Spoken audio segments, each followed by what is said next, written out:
Going. That just reminded me of Step Brothers. I remember I did that a couple episodes ago. I love the fact I did that. That was around the time too. Again, we had that talk about Hov, and Hov was like, Hov on the low. And I'm happy we got Imani here. Hov on the low used to lie a lot at the beginning of records back in the day. Excuse me. This time is for the money. It's always been about the money, Hov. Like, when was it never about the money? You know. This is it. We about to get going, man. You already know the vibe, the vibrations. Episode 102, Wanna Do, baby. Hold on, let me get in my bag real quick. Yes. Time to get into it, baby. Now live in the mix with your DJ. Now live in the mix. Mic check. 1 2 1 2. We about to get it rocking like John Stockton. You dig? Let's get it. I'm feeling good, feeling great. Saturday, end of the year. Let's get this money. Man, one more time for the headphones, man. I'm feeling the vibe. Let's get it. Oh, you're an actual DJ on this shit. Like, for real. I thought my man was just playing shit off of iTunes. Like, Yep. Feeling good right now. This has been my record over the last couple weeks. Since that Summertime Shootout 3 came out. This is my favorite record from it. This is the really only one I go back to. But you know. Really? Yep. Somebody told me the greatest gift you can get. You play this in the whip when you riding down. Oh my god. This is elevation. Let me get that. Just a little more of that. You know what I'm saying? Before the beautiful vocals come in. Now live in the mix with your DJ. Oh, sing to me.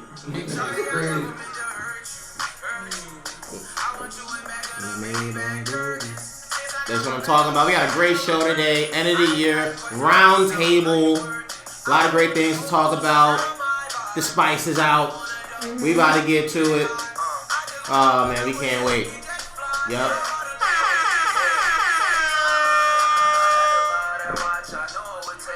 Time to go into it. Little preview, by the way.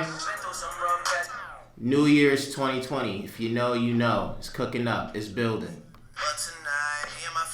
Oh, yo, you're really like that. New Year's 2020. Things are starting to come together. If you know, you know. If you haven't been paying attention, you know those guys have been back. Hope you guys been paying attention. It's going up. I'm ready for Drake to get washed on this one again. Never. Always.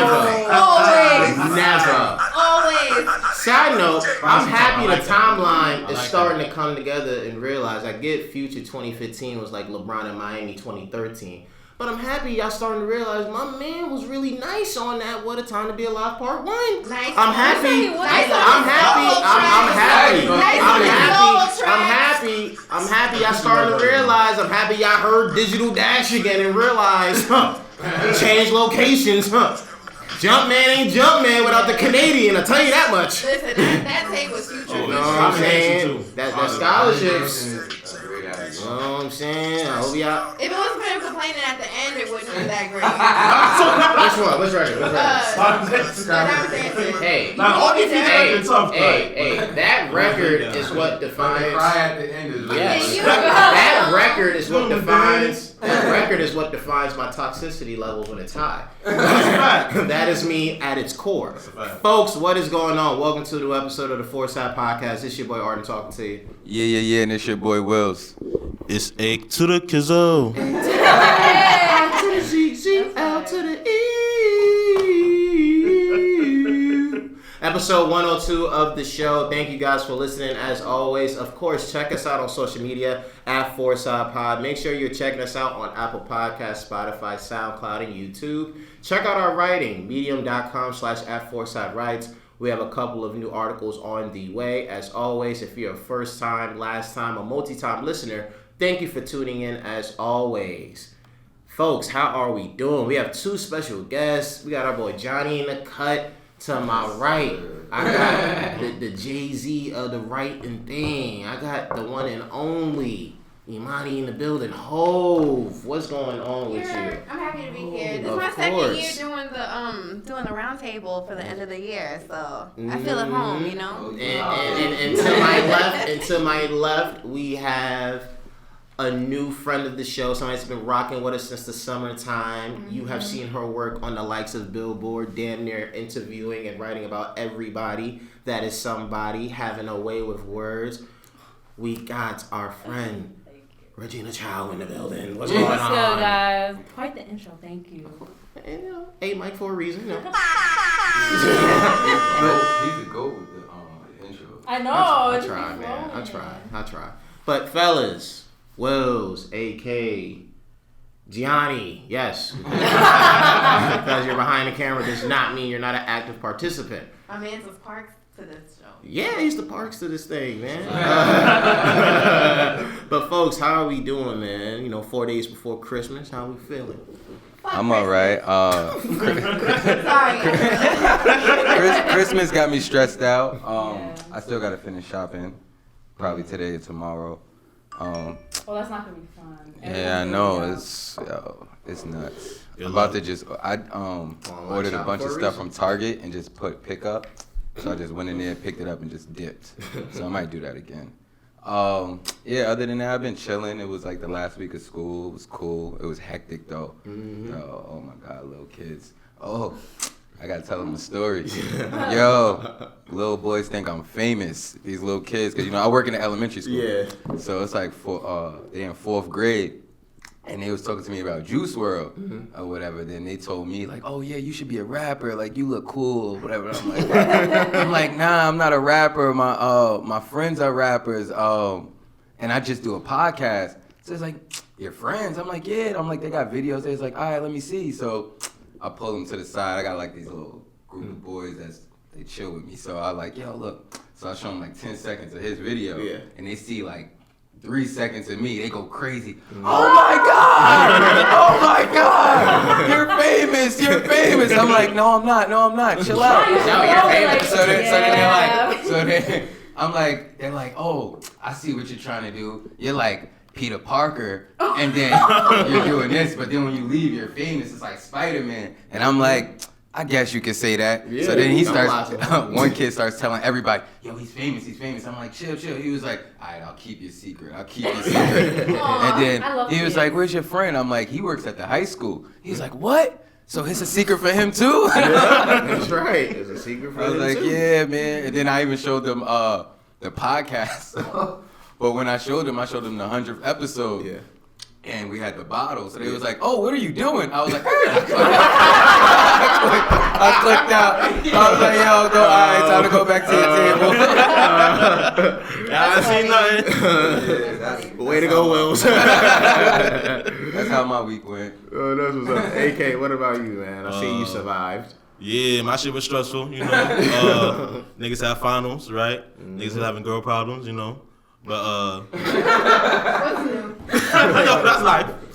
But all shit straight out, everything is good. Finesse my math final. That's right. You know, so we out here. Hey. For now. You know, but you know, we out here soon. For now. Me and my girl straight, so we back, nigga. Hey. And yeah, that's it. Apple say black love. Yo, listen to your queen, my G. Listen to your queen. Communicate. He wasn't lying though. Yeah. For real. Yeah, You not listening. Yeah, I'm good. It's been a tough week, but we out here. We survived. That's right. Yeah. I had a pretty good week too. My ladies won their game this week, which was nice. We had to turn it up to another level. I'm like, I don't enter vacation with losses, so we gotta do what we gotta do. Shout out to my fellow coach. It was her birthday Thursday, so I'm like, ladies, you gotta get a win for coach. You know what I'm saying? But yeah, this week was a good week.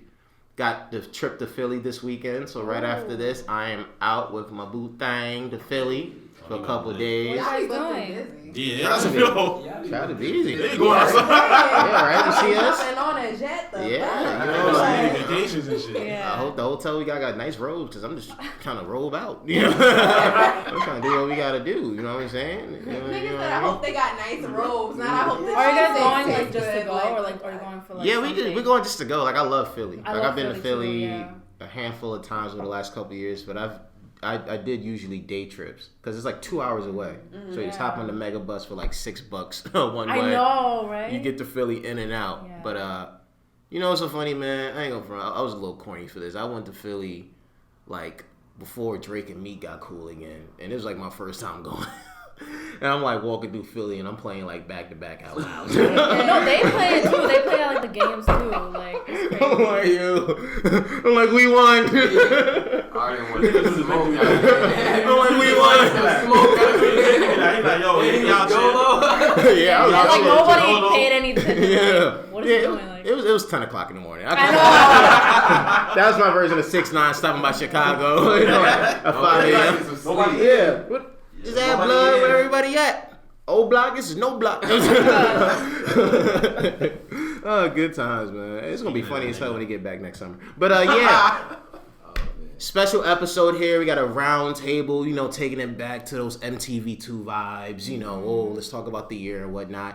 So we have quite a few things we have to discuss on this episode. And to kick this off, we are going to share our top 5 albums from this past year, regardless if it's from hip hop or R&B. We're putting them together. I'll kick this off. My first album, I have El Capo by Jim Jones. Then I have Igor by Tyler, the Creator. May the Lord Watch Us by Lil Brother. Bandana by Freddie Gibbs and Madlib. And the last choice, Ugg Those Feels Again by Snow Allegra. Those are my top 5 albums from this year. Who wants to go?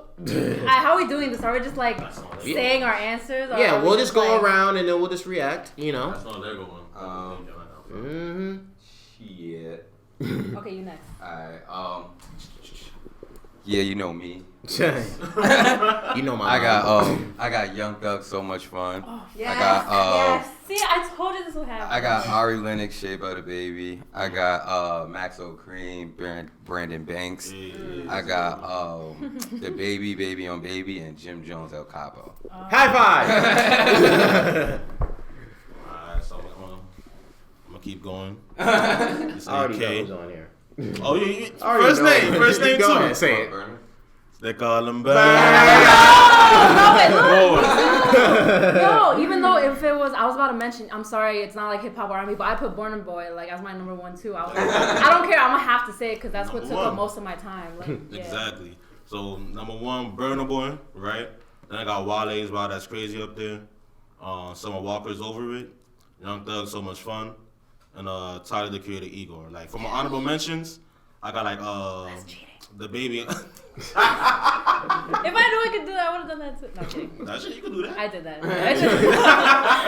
I wish I did it. I did it. Yeah. I had one, but I forgot to say it. Yeah. But I got like the Baby, Baby on Baby, and Kurt, and Megan Thee Stallion joint Fever.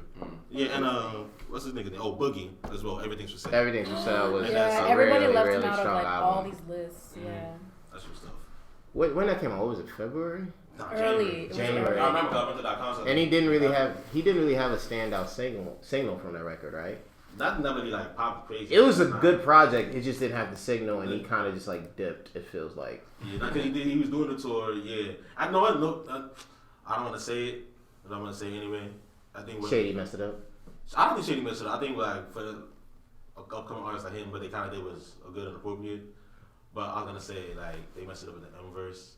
I feel like when it got to that point in the album, it had so much steam, Yeah. and then it hit that verse. What did my nigga say? He was like a shepherd with no that something with a sheep. Fuck what you heard. I was like, bruh. Like a shepherd that sleeps with she for what you heard, something like Yes. that. And like when they hit that point, I could kind of. It's because I kind of felt like the shift in the album, and it's like damn. And although everything else after that song is still just as great, the momentum kind of fell off a little bit, and I think that kind of like hurt him a little bit when it came to that album. But that's just me. I don't fuck him, but at the same time, Yeah. you know what it is. You know my body. That's right. That's right. Oh, what about you? Let's see. For the record, I'm not Jay-Z. I've been so comfortable saying that. Damn, this was so hard. But Rhapsody, Eve, that shit was fire. Oh my Young goodness. Thug, so much fun. Ari Lennox, Shea Butter Baby. Shit, this shit is so hard. Revenge of the Dreamers 3, Dreamville, that shit was tough. And damn, I'm stuck between Chris Brown's Indigo and Future's The Wizard. Really? I gave Yeah. thought to the Wizard. I gave thought to the what was the other one he had? I Save said, Me EP? Save Me. Yeah. That I was gonna use it. fuck that shit. I'm thinking about this. Yeah, my bad. Yep. Shotgun. That shit's so beautiful, man. Call me and This was call me a daddy. for like such a slow year in rap, like none of like the juggernauts really like took place with like a huge definitive project for the year. It was like really hard trying to narrow it down to like a top 5 because I mean, I just feel like a lot of things did stand out, like Freddie Gibbs and Madlib with the bandana and Jim Jones El Capo. But I just feel like a lot of the shit was kind of like, It's like, oh, it's good, but it's like, the replay value for it isn't there, you know. Yeah, like that's what made any album from this year special, because it was like, if you end up finding yourself listening to it at this point, it's like, okay, this is actually like a strong album. Because there's a lot of good albums people listen to in a moment, and then like 2 weeks later, you're not revisiting it. Yeah, like I was gonna use Roddy Ricch as like an honorable mention, but I don't know if it's just because it just came out that I'm listening That's to like it so fresh much. and So that's gonna be all I didn't even 2020. say it. Yeah. So That's gonna be like the equivalent to what Championships and I Am Over I Was last year, because it was November and December, so it carry over to this year. Reggie, what about you? Okay. So my number 1 was actually Burna Boy. I swear I'm not saying that just because you said it, but like No, when, she's a big Burna when Boy, I'm yeah. talking about the favorite music of this year, I can't leave that out because like that really took up so much of my time. But so I have the Baby on Baby, even though that wasn't an album, right? Yeah, it was like a mixtape. But I put it too. Yeah. Mm-hmm. And then Revenge of the Dreamers 3, that's what, like, that has a lot of replay value for me. Shea Butter Baby, Ari Lennox, Lucky Day, Painted, and then Really good album. Schoolboy Q, Crash Talk. I knew I liked you. Let's be very clear. I got good vibes too. No, because people gave a lot of criticism to Crash Talk, and I'm really well, at least amongst my circle of friends and like things I've seen on social media, I feel like it didn't gain as much notoriety as I felt it would. That probably cracked my top 10. I kind of forgot about it. I think just the people I'm surrounded with, like we all love Schoolboy Q, so we were like, oh my fucking god, this shit is fire. I think because he didn't put out a lot of material that had like single appeal. Because if it was something No Juice though, that was like that wasn't like a big that wouldn't be like a big radio song. This was my favorite record from the Schoolboy I album. think it It was. was too short and it was too dark. I think what's it was again? The red joint. The water. I got that water. Yeah. Yeah, that album was fire. I Like, got that wall. yeah. It was fire, but that's not. It wouldn't. It wouldn't appeal to a commercial audience. Like They got that little girl popping, red carpet girl. Zaza. I love her. That's what got her lit. That song. Yeah, it was. She Yeah. I got that water. Dancing into it. Yeah. Oh yeah, that was That was true. her But then we started saying all her other songs like Damn, what's that song? the What I Do. Yeah.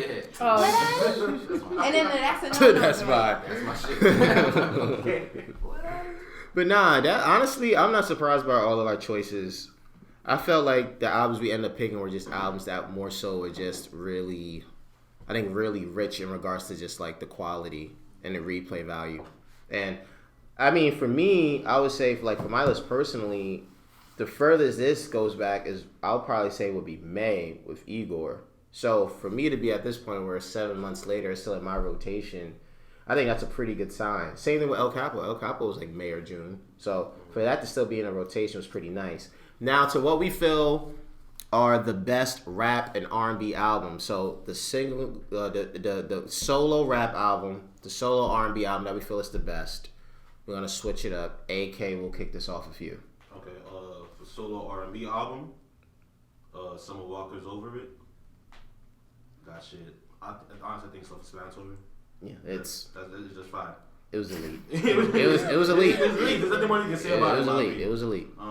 And then for best rap album, this one was actually kind of tough for me, but I had to go with Young Thug, So Much Fun. That shit.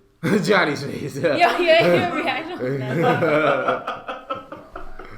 That was it wasn't easy. It wasn't easy. Because for me it's between Young Thug, So Much Fun, and Igor. But my thinking was that like, okay, Igor isn't really. Yeah, like, isn't a rap album, yeah. so you kind of And gotta then- exclude Yeah. it. Exactly, and I was thinking like African Giant too, but like that's not rap, it's African, so I can't put that. Mhm. So Young Thug. Young Thug. All right, Wells. Oh damn, it's basically the same thing. Yeah, for the rap album I got Young Thug. R&B, I had like Summer Walker and Ari Lennox because I just like both of the projects. Ari wasn't snubbed. You said she wasn't? No, I was making a joke off of when she went off on Twitter about being snubbed at a Soul Train Awards because of the whole Lizzo thing. She definitely that was still funny because when we talked about it on the show and we played Will's Lizzo Two Birds, remember that? And Will's was like, "Yo, this kind of I can see why she won. I can see why she won." Grow up, Ari. You know. Yo, grow up. Funny as shit. Reggie, what about you? So, I don't know if this counts, but I'll make it count because this is just like the top for me, no question, was Meek Mill's Championship. And I know it came out in 2018. It carries over. It was a late release. It literally had a month in 2018, but I feel like it's the best rap album, and I'm so glad it was nominated for a Grammy. Even though all of the ones in the category are like dope, but just as like a complete rap album, and like along with all the other stuff that he's been doing this year, like it just like coincides like so well and just like aged so well for me. So that's like a no brainer. Yeah. He's like, oh my God. So funny. I think I had this thought when I was thinking about my my all 2019 second team, and I thought about Meek and I thought about 21, and both guys we could all agree dropped incredible projects at the end of last year. I realized for like top-notch artists that released incredible projects, their stretch of features after it was so underwhelming. Because I was thinking back, I'm like, all right, I know Meek and 21 were featured on a lot of records. Like, I know that. Between the both of them, it comes to at least a dozen. But I'm like, what was like their standout one? And then I realized they don't have a standout one. Yeah, Meek is Tap. Oh, yeah. If anything, he's the only one on that fucking song. Oh, yeah. But that scene, what I mean? Like, I'm like, what was that? Too, damn. I'm like, what was it? I need a Navless version. I gotta stop hitting on my niggas now. Got rabbity raps. I can fucking say that. Fuck out of here. Fuck out of here. That's why the You niggas want Dr. Seuss? I'll give you Dr. Seuss, nigga. One fish, two fish, green fish, blue fish. Bitch. That's why I'm the brown girl. I'm the brown girl. Montevelli. What the fuck is up? Like, that's why the paparazzi don't know who you are, Dav. He was mad about that. Yo, I bought the new such and such. I wear all this jewelry, and yet nobody recognized me when I leave the club.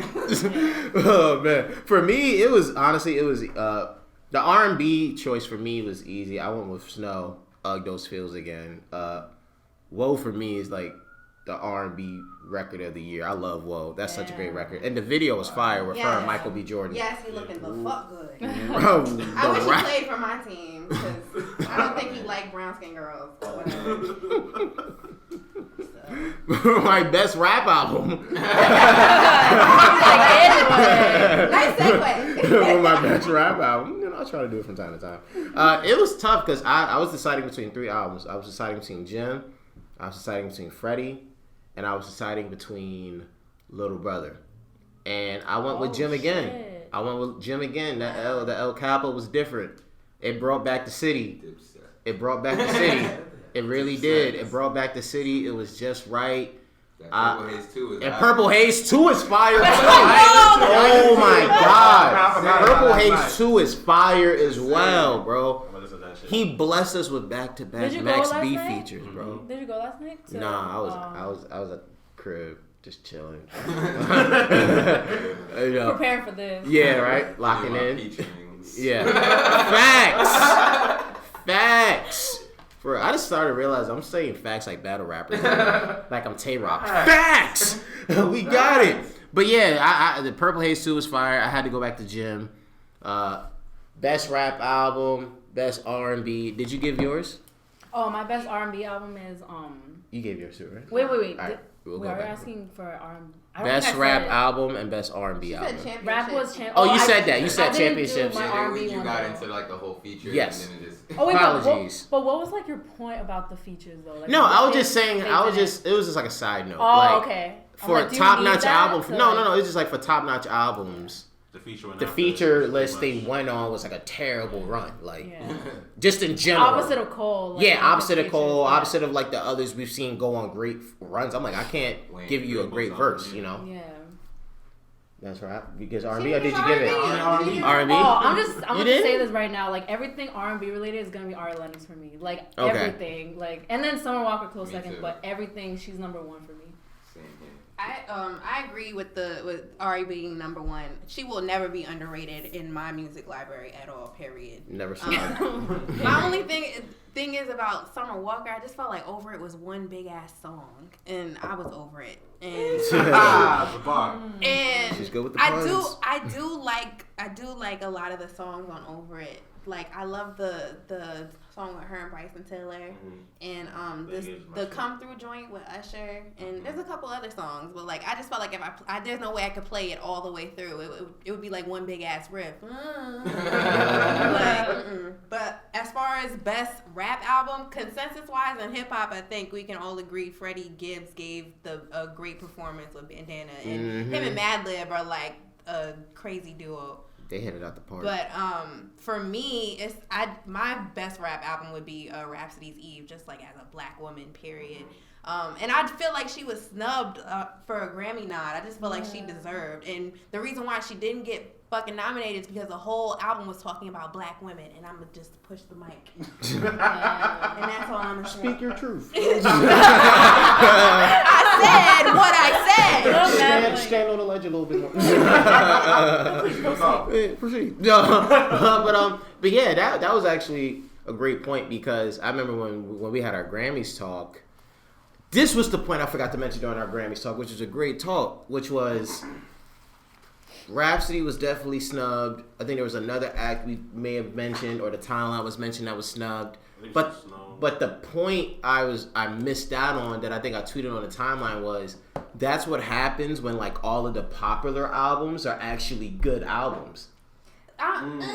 Because What do you mean? YB and Corday's Lost Boy got nominated, and I love him, and I'm cheering for him for that Grammy nod. Like that's dope, especially for your first project. But I feel like that was not Grammy nominated.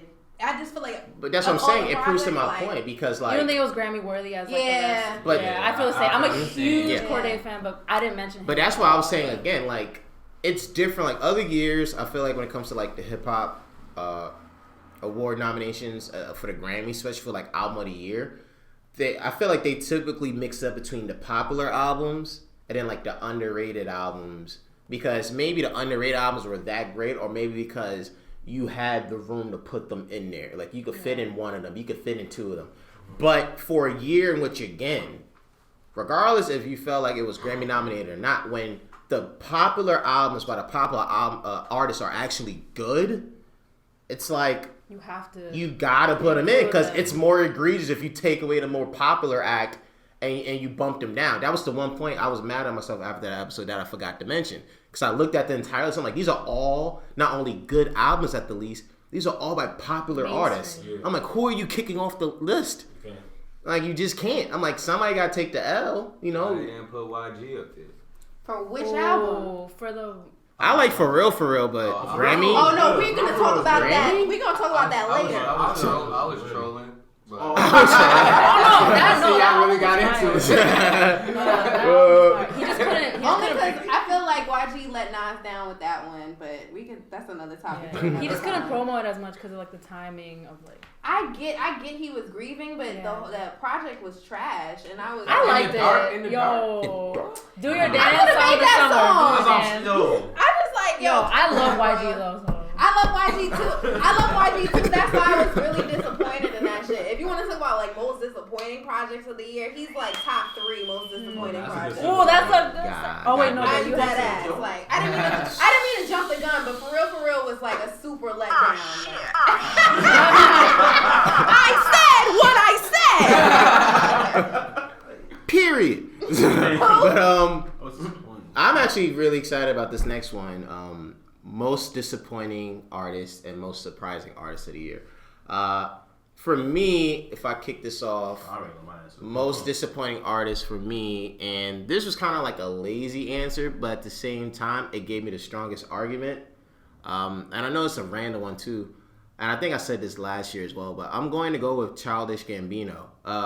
For me, the reason why I went with that is because if I'm going back to 2018, right? And let me clarify this too. I'm an OG Gambino fan. So for those who are Gambino fans, if I tell you, yo, what does cul-de-sac mean to you, and you can't answer that, then I really don't care about your opinion on this. Because, like, I'm an OG fan to that extent. NBC Community, when he actually did stand-up, cul-de-sac, royalty, camp, all that stuff. So I go way back. I remember when liking him would allow you to be bullied by other rap fans who go, you like Childish Gambino? What a loser. Like, what are you, a sophomore at NYU? What do you study, engineering, loser? So I remember those days. And then over the past decade, folks started to like him more and more because they realized, like, yo, he's actually really talented. Like, of course, folks know, again, him as Donald Glover, great actor, Atlanta, great show, did his thing as movies, all that stuff. But music-wise, he was starting to build. And the reason why I stuck with him is because last year, to add context, he was one of the few artists that was able to steal the #1 record spot from Drake with his own record with This Is America. And Drake had 3 #1s last year and was damn near on the top of the charts for months. Like, he was able to beat the game on All Madden while this guy's on top and make a record of his own. So, like, all right, he has the #1 record of the country. He gave us the dope 2-pack for the summer. Summertime Magic and Feels Like Summer. The visuals for Feels Like Summer, people really enjoyed that. Folks are starting to realize musically, like, yo, like, Childish Gambino's actually dope. Like, he's really, really dope. Goes on the tour. He's selling out arenas. I saw him at the Garden last year. One of the best shows I've ever been to. And one of the best shows I've ever been to the point where I did not take out my phone to record because I really wanted to see the show. So you have all of that going on. And then I see, all right, your tour gets postponed. No, not postponed. It gets paused because you injured yourself during the performance. It happens. You injure yourself, so that slows it down. What was he doing? Backflip? Like, Probably. no, he dances a lot, so that might have happened. Like, he had a crazy ankle injury. So that kind of slows you down, right? You're in your tour festival bag, right? Because you're trying to follow this up. He does SNL. He has some really dope records from SNL that never come out. End of the year last year, I'm getting worried. Because I'm like, all right, dudes are starting to recognize you now musically, and this is where you're supposed to cash in. F it, we got 2019. To not do anything musically for 2019, not a throwaway, not a feature, not a single, and for the only news I get from you is when hearing, oh, Gambino performed here, or oh, Childish Gambino just joined Andrew Yang's presidential campaign as a creative consultant. It's like you just blew the opportunity. Now, again, he's at the point of his life, and he's really been like that, where he just does what he wants. Because for while he does music, he's not like a musician, like, oh, this is just all I do. Like, he does plenty of stuff. But it's still like, dude, this was your moment where you finally reached what was the peak of your musical career, and you're supposed to take advantage of that. If he would have released the album, he would have had a #1 album in the country. If it only would have built up from there. So for that not to happen, it really hurt me. And my most surprising artist of the year, I kid you not, Doja Cat. Oh. She was my most surprising artist of this year. Obviously, hearing her from the whole Mood record and joint. But the more I paid attention to her this year and I started listening, I'm like, yo, I'm rolling. Nah, She's actually fire. She's fire. We all here basically saw her at the Genius event. You got your picture backstage and all that. I fell in love. Yeah, you fell in love. But you know, because Wills is a black man, she don't mess with black men. Okay. She don't. Yeah, that's true. Have you not seen her boyfriend? Doja Cat loves white men. Hold on. I interviewed her and we talked about this, and she basically said, like, people don't understand, like, she grew up in, like, the suburbs as, like, a skater kid. So, like, she says, like, that's maybe why, like, I'm not, like, justifying. I'm just saying what she said. Like, I mean, she can that's like what the she reason like. why, More niggas yeah. for me. I don't give a fuck. I really don't care. Like, Genius backstage picture. No, I'm just joking with you. Just joking. But nah, like, I say all that to say before I pass this to Imani, was just that the more I listened to her project, I heard her last album. I think what was it called, Hot Pink or something like that. Yeah. Actually, a really good album. So it's like now I look at her as an actual artist. She had the Juicy record that popped off a bit. And when we started the Genius thing, she did a hell of a job on that stage. She did. So that's my pair. Imani, what about you? I know I said YG was super disappointing, but I just want to say how Def Jam really dropped the ball with numerous artists this year. And Years. it was not an artist.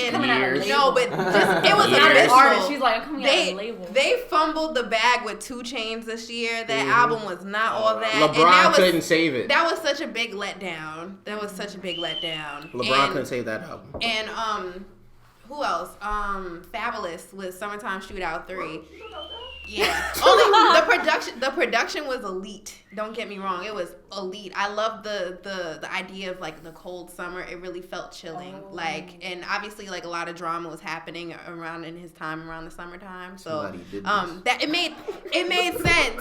But I just feel like a lot of his bars were hella predictable and corny. Like that's bad though. Nah, but it was the worst of the worst. People say that like that's just something people say over Twitter. Like it's like a joke to like make fun of Fab. I feel like he's just always been like that, but like it's good. It's getting worse. It's gotten worse. When folks actually got exposed, it's just like now it seems you can't help but think about it. Like you waited for one of these bars, so then when he does it, it's just like it's not even hot. But it's so crazy because back in the day when he did that, it was fire. Like we loved him for that. But we're over that. He's trying to compete with he's trying to gain a new audience. Like, dog, your audience is still alive. My nigga, I didn't go anywhere. He acts like that was a big critique. Sorry to cut you off of the project. They felt like he was trying to get too young and do a lot of young stuff. I think it was people actually telling him all the time, like, oh, you're always like, you've been in the game for so long, but when you rap, it just feels like so new. You like always speak about the current events. So I just feel like now he's like trying to like imply that, like he's trying to make that his thing. I'm not. Before, I think it just came off like organic. Like he really was that guy. It was organic. Like now, I just feel like he's looking for the bar. Like he's forcing it. Like he has to say something about this. Like, oh, I got to because they're expecting it. Like it's just corny overall. I just don't. I don't enjoy it anymore. Like he said you play his club like Lisa Ray. You insecure like Issa Rae. Nigga, like it was like you made Dream. Like what are you doing?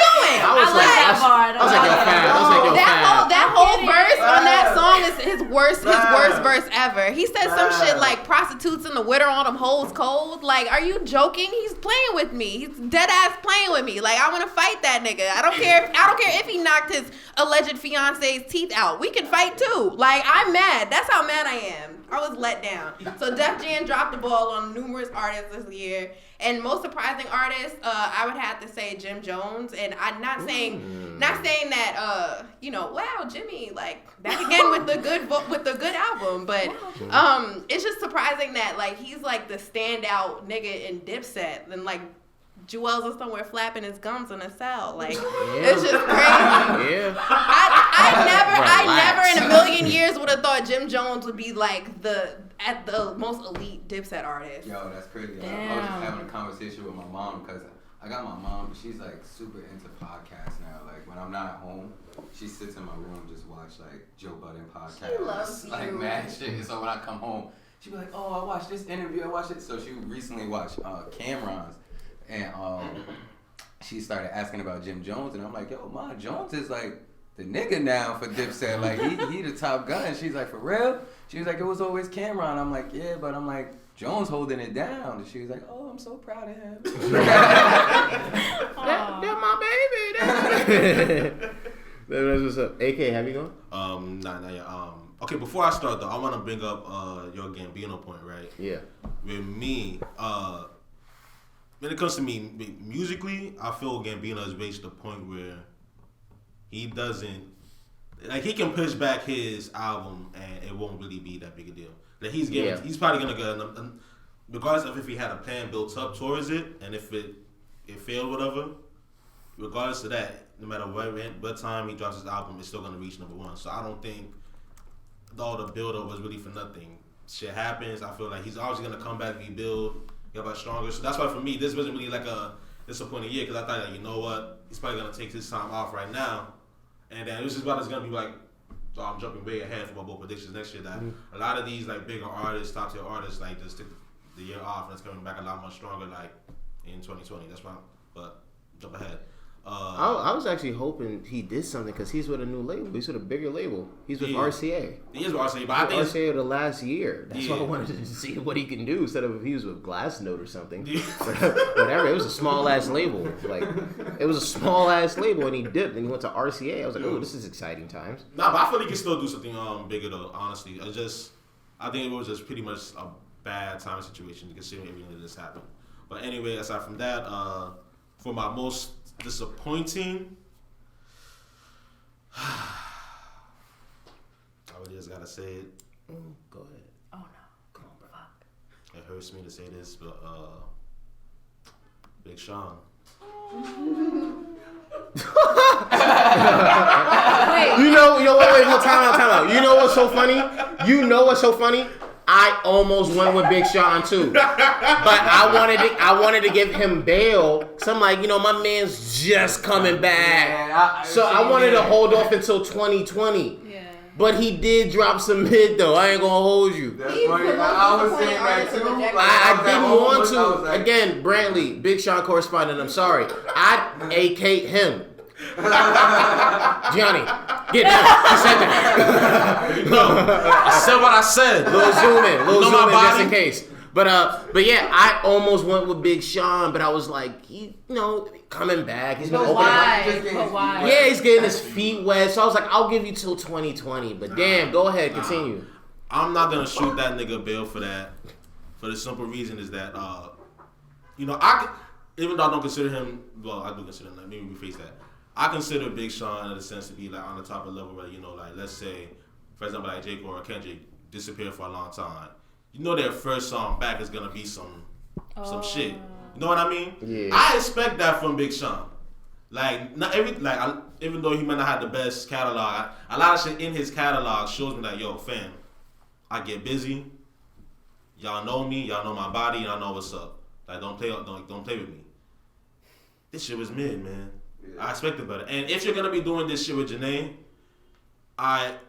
even though obviously it's their personal life, no disrespect to them at all, but it looks like you're kind of trying to lead up to like a 2088 2 type shit, and it's really we're not really seeing anything right now. Just people posting pictures of it like they toxic as fuck. Yeah, and then you're really seeing shit together, like having on the same song, like wilding out, whatever, and like. I see y'all trying to build something, but it's not. It's a weird vibe. It's a weird vibe. That's It just looks weird. But that's Sean right there. And my most surprising artist, I gotta be honest, I ain't expect this from Roddy Ricch. And this not even me being like a prisoner of the moment type shit. I'm talking about like even from when he first started like building up. 'Cause I remember seeing like I think the first shout out Simon was when he was like that ukulele dude. Yeah. So I didn't think for you to get from that point to be be right here. So Roddy Ricch is my most surprising artist. Like I think he's like just like basketball. Like I would say rookie of the year, no doubt. Yeah. If we had a rookie, it's like a three-way because you got the baby Meg. If we had a rookie of the year, that would have been a terrible conversation to have because of how tough it would have been to choose. Yeah. That would have been a three-way. Yeah, that would have been a three-way. People came out the gate swinging this year. That was insane. That was insane. Jesus Christ. Most disappointing, most surprising. This year was just so weird in that regard. But it's just like listening to you guys, like with your reasoning of why these artists disappointed you. It's like, I don't know if I'm like soft for this now, but like after getting to know artists more, like I don't know if like, are we disappointed because you thought Gambino was going to drop music? Like you thought like Big Sean was going to come out with like this hit after he uploaded that video like, yo, I've been going through some crazy shit. That's why I'm not like, and like also like you don't know like, does Gambino want to drop like music right now, like, or is he focusing on everything else he has going on? So I'm like, when thinking about like why I'm disappointed, I'm like, is it like personally or did they really drop the ball in general? So like I don't know. That's why I guess I had trouble like picking like a disappointing artist to answer because they're like people at the end of the day. So I'm like always thinking about that. I'm like, why am I disappointed? Like, does he owe me an album right now? So like, Unless like they said, "Oh, I'm dropping an album," and then they didn't. True. Then that's True. not good. But like, yeah. To answer what you just said on with AK, just to get back to my Gambino point, it's a mix of that, but I also just think this is also about timing, right? Like if we use sports again, it's like when a team wins a championship. It's every year artists show the talent and to an extent the execution to pull off their vision. But you also need that right mix of timing and luck to reach the next level. Oh, I got the number one. Oh, I got the number one album. Oh, I got the sales. Oh, I have this narrative changing about me. And for me with Gambino, it's like what I said towards the end of my soliloquy about him. I know he's at a point. Yeah, to where he really was like. To where. Because at first when he said it, you're like Gambino. Then he broke down everything. You're like, oh Yeah, shit. that really was. I was over here in tune, like Yeah. man. But the reason why I was saying that and what I said at the end of it was about, again, like I know he's the different type of creative where he's not just that, right? He's not like the actor. He's not the musician. Like he's a bit of everything. But for me, it's just a matter of if I'm looking solely at what's supposed to make your career go, and I'm seeing a build up as something that's literally was at day one. Again, and AK was right. Maybe next year is the year where he could get that back, and maybe 2018 was just a stepping stone. But I also feel like similar to a team when you know you're supposed to win a championship and you don't, it's like that first time you got to the finals or the Super Bowl, whatever. That was supposed to be the time. Yeah, I feel because the way it went was perfect. Again, you got a number one record in the year Drake had 3 of them, and it stood out. And everybody was like, "Yo, this dude Gambino's actually dope." And then you come back with what you did with 2 more songs, then you're touring. It's like common sense would be, even if you're in his case, a project should be coming. Now it's kind of like sort of got to reset because by the time he does do anything next year, it's 2 years, dog. It's 2 years since you did This Is America and this, that, and the third. So for me, a big thing is just about timing. But again, he's a person that's also involved in a whole lot of stuff. When is Atlanta coming back? So it's a whole bunch of that stuff. Did you give your most disappointing and surprising? After thinking about it, literally during this conversation, I would say Fab for me. Thinking about like just where he's at now, I'm just like a huge Fab fan, and like just like with age too, I feel like we're watching like our like faves kind of go out. Some of them are going out pretty not sad. He's not going out sad right now, but he just kind of like I feel like fading away, and it like hurts. But I don't know. I'm not like super disappointed in him. Like the project was solid, but in general, and then surprising, you're gonna love this. Go off that 4,000. Yeah. Not that I was rooting against him or nothing like that, but he really was like kind of more like a social media guy. Like you knew him from his crazy ass videos and stuff. But like he has 4 fucking features on Revenge of the Dreamers. Not a lot of people had. I think he's the only person. And he told me like that wound up that way because like. Photographer. That's right. Oh, that's a fire ass picture. They look zoom in on that. Thank you. Oh, you did that? Yeah. She wanna give me my Gucci pajamas. Yeah, exactly. He has a song with Chance. He has a song with Snoop Dogg. Like really, like, and he said he was able to appear so frequently on the album because he wasn't in there like trying to out rap everybody. He was in there like, okay, how do I make this the best song? That's why he's on like every hook. Same thing with Buddy. Oh yeah, What he did on that. Buddy killed it. And yeah, I think he like had like a great like he did surprise me. He like impressed me. Yeah. Another quick question. Just not even just about this topic in general. Is it possible for me to change my answer at the same time too? Because He's a winner to like get Nobody gave it. I mean, my surprising is to say it was AK, but nobody said what I'm about to say. Let's hear rotate the mic. Most disappointing artist for me, I got Chance the Rapper. Wait, disappointing? Yeah. Oh, okay. I got I Quavo. want to say Chance. I got Quavo. I got Chance. I got Quavo, and probably Lil Pump. That's so random. You had high expectations for Lil Pump? No, I don't listen to him. It's just because they was talking about him a lot last year. The deal he got, how he finessed his deal, and then this year he didn't even drop shit. Yeah. Yeah. So Quavo, yeah, he was that guy, like the hook guy, and everybody's rooting for him. The Beyonce and Amigos or whatever. Yeah. Until my boy Offset came out with that Father of Four this year, then everybody realized that Offset's the better amigo.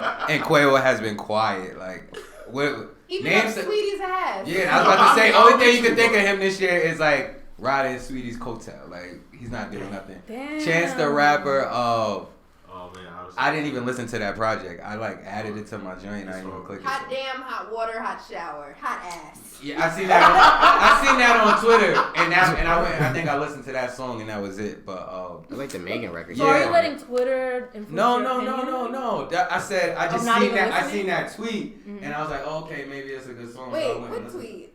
That hot. That's a song. Yeah, I know. Oh. But I said he said he saw it from a tweet. I seen people tweeting about it. He's like, y'all gonna stop misquoting I was like, oh, so let me go. I'm like, maybe it's a good song because I haven't heard anything about the album. So I was like, okay, so I listened to it, and it was that, and I just listened to it one time. But yo, Twitter hated that album. Surprising artist. Oh, they definitely did. Hated that album. Yeah, I'm gonna go with Roddy Ricch and kind of like slash Lil Durk because like I feel like he's becoming like a GOAT.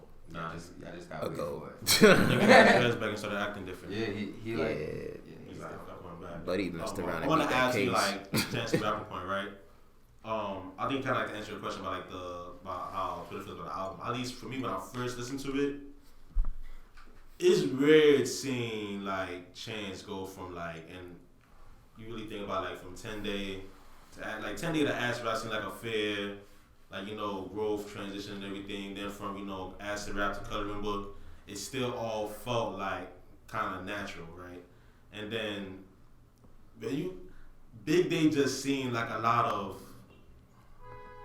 I don't want to use Too Happy because that just sounds like nasty. Yeah, no, I know what you mean. Yeah, it's like after Coloring Book, it sounds childish. Yeah, I don't know, like his whole image was just like, I mean, I'm not disrespectful because like what he stand for, like that's cool, but it was just weird to me, and I'm like, he just was coming off as like a corny rapper, and it was just like, cheesy. Yeah, it was just somebody. It was just like, yo, this Coloring Book was fire. It's just like, but now you're just becoming, like, I don't know, it's just like corny. Like, I hate bringing up this point because I have a kid too, but like when he was like at his daughter's thing and he was like dancing, I was just like, bro, you look like a cornball. Like I don't want to, cause I would do it for my daughter too, but it's just, I don't know, he just looks corny to me now. So and that was the reason why I didn't even listen to his album. Like, yo, he just seems corny now. Yeah. But that's the thing, and I think even a big part of that shit too was that like, even when he like dropped the album, like when we had like that big meme like, oh y'all love my vibe, like that joke I was running around. Like it's funny as shit, but that's legitimately how the album pretty much sounded. And like, yo, all power to you. You can love your wife and all that shit. But there are plenty of people. You can love all that. I guess. I'm not trying to hear all that. I ain't gonna hold you. like, that's what listening to music. I'm in no position to get married right now. I don't want to hear that. A lot of people that's married ain't listening to music. Yeah. Like, This is the best day of my life. I'm having a terrible day, Chance. I ain't trying to hear that crap, man. But no, for real, like you can love your You wife. was saying like his album was full of wedding songs? None of this wedding song. It was like That you wouldn't even play at your wedding. We don't play at your wedding. You can love your wife, and there's ways to rap about your wife that you make it sound enjoyable and make it sound like a good song. Like, many niggas have done that shit. Like, say what we want about Kanye now, but Kanye tends to be rapping about Kim. Like, F my life, that shit sound fire. A lot of these songs he be making be good. Gucci Man, he married, he rap about like Jay his with wife. Jay's the king of that. Exactly, but he coming off like sounding man corny, like it's a Sesame Street Hope show. been the king since he said Like, how the chicken to get when it was changed. Yeah, facts. So, you know, yeah, that's my thoughts on the Chance album. Rightfully so. We have a couple of topics here. I'll consider these speeding points so we could get to our 2020 conversations. Song of the year. I said downstairs, AKU is already up here, like the hawk you are. Song of the year for me, I had it tied. So I had Suge by DaBaby and I had Ransom by Lil Tecca. I'm surprised for that Ransom. Yeah, I love Lil Tecca, but really? Ransom rang off. Ransom. That's crazy. Because here's the thing, and this is honestly gonna be a very quick point for me. Suge has survived the year. That came out in January. Oh shit! And that has survived the entire year. The little dance with it, and it's a great intro to a concert. I saw the baby at Rolling Loud. That goes off. And Ransom got crazier over time. And that came out, I think, what was it, in May? That was like an April, May release because that was a SoundCloud record. And shout out to Cole Bennett who directed it. That only got bigger and bigger. At one point, that was like a top 5 song in the country. Literally. It was charted top 5 in the country. Yeah, and he was like, and I was like, you know, you're on the Hot 100, right? He's like, oh. Yeah. Okay. He was so, like, I don't know. He's just mad. He reached as high as the top 5. So for me, those 2 records right there. I'm sorry. Like those are the top 2 to me. Wait, is this like our favorites? Or is it like you think this deserves objective? I'm saying I think for rap this year, those were the 2 biggest songs of the year. Okay. That when people look back to 2019, they're gonna go, that was too easy. I didn't want to. And folks know me as OVO/Old Town Flat, but that was too easy of an alley-oop. That would have been way too easy. So I didn't want to go that way. That was way too easy. You're right, but I wanted to do something different. Because he's so like. That's true, but for something more rap based. Yes, for something more rap based.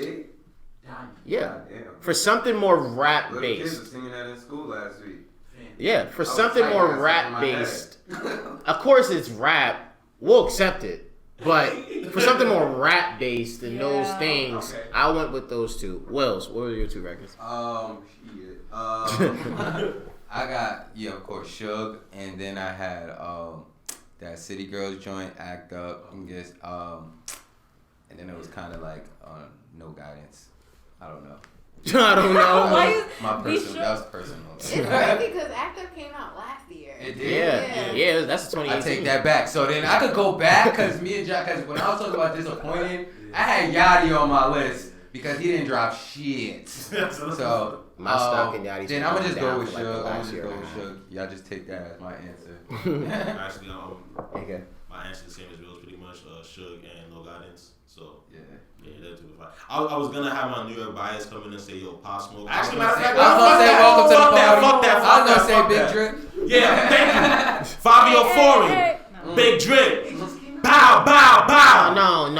That's. I want to defend that pick because I have a lot of friends who are from out of town and they do not fuck. They do not. When I play like Dior, Welcome to the Party, and Big Drip, they don't know what the fuck I'm doing or playing. That's their fault. That's their issue. No, they're but I'm saying outside of New York, and even in New York, half those records don't ride. Because I remember this is why I hate going out. I remember I was in Brooklyn of all places. I was in Brooklyn and I was the only person wilding out to Dior and Big Drip, and I was shocked. What type of party were you at? New York, everybody club waits life for those is trash. songs. New York nightlife is trash. Honestly, New York nightlife is trash. I'm going to continue. New York nightlife is trash. To back her up, I would say for a while, as somebody that does like Big Drip and for somebody that does like the Pop Smoke records, those records did only ring off in certain parts of New York. Like they weren't like, it wasn't like Bobby.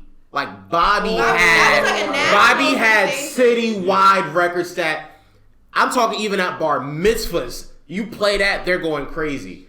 Big Drip and Pop, it was like, if you go to Dykeman, it's gonna ring off. But if you go to this club, it might not.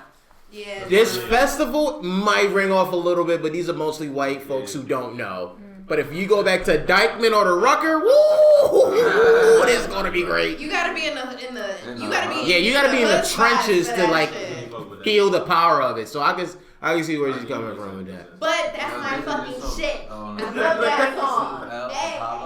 Yeah, I know you're talking about. Yeah. He just got signed too. Smooth Al. He's from Brooklyn too.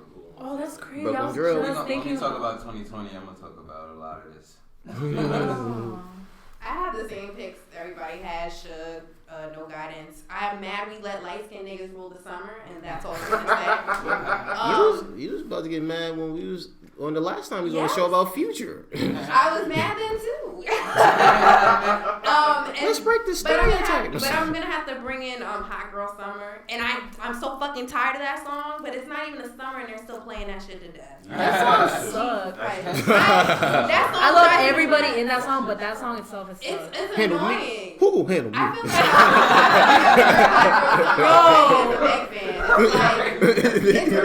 like Come on, I always say that about handle me. Me?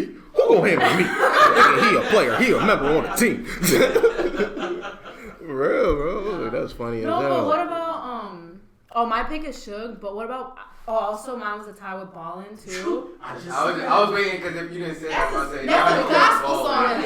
And apparently he made that in like he just went in like with Buster. He just went in the studio and like did it. Ballin' was my record of the summer. Our first episode back. I said that. I said Ballin' was the record of the summer. That's why you didn't put it in like your song of the year conversation. That's why. Yeah. Yeah, I'll have it in my top 5, but I think in general. Once you hear that sample, your whole situation, your whole mood changes. Your spirit shifts. Then you hear the beat. Yeah. Bust it on the beat and it's over. Cause I've been getting paid. Come on, baby, what would it do and take?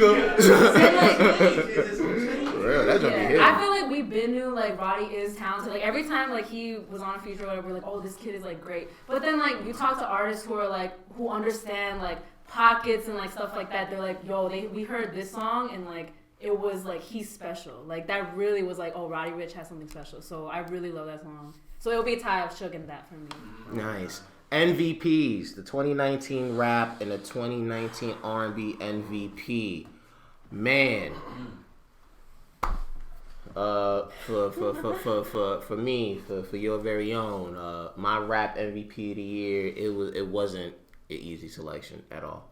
For real, I stayed up late because I was fighting back and forth with my choice here. But This is great. I ultimately went with J. Cole.